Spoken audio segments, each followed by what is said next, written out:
Mga Kaps, naranasan nyo na ba yung full of efforts ka? Yung tipong ginawa mo na lahat para sa kanya. Ginawa mo yung mga alam mong magpapasaya sa kanya. Mapabagay man yan o pagkain. Tapos halos lahat gagawin mo. Yung tipong kulang na lang hindi mo siya pasuotin ng relo dahil kaya mo naman ibigay yung buong oras mo. Hanggang sa minsan, naiisip mo kung may label na ba kayo.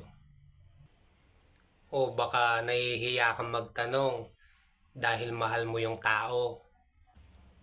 Natatakot ka na malaman kung ano yung totoo. Kaya iniingatan mo na lang kung ano yung meron kayo.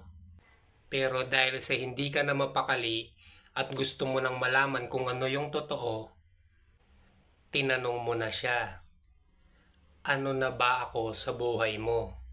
Dalawang tenga mong narinig na wala naman palang nabubuong pag-ibig. At doon na nagbago ng paunti-unti yung pakikitungo mo sa kanya. Hanggang sa ikaw naman yung hinahanap niya. Dahil napapansin na niya yung mga pagbabago mo.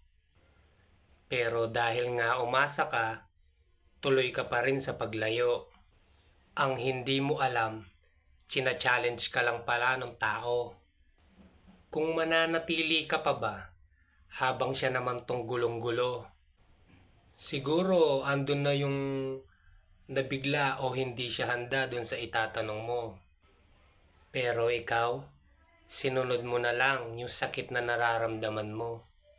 Hanggang sa masira na lang ng tuluyan yung mga pinagsamahan ninyo.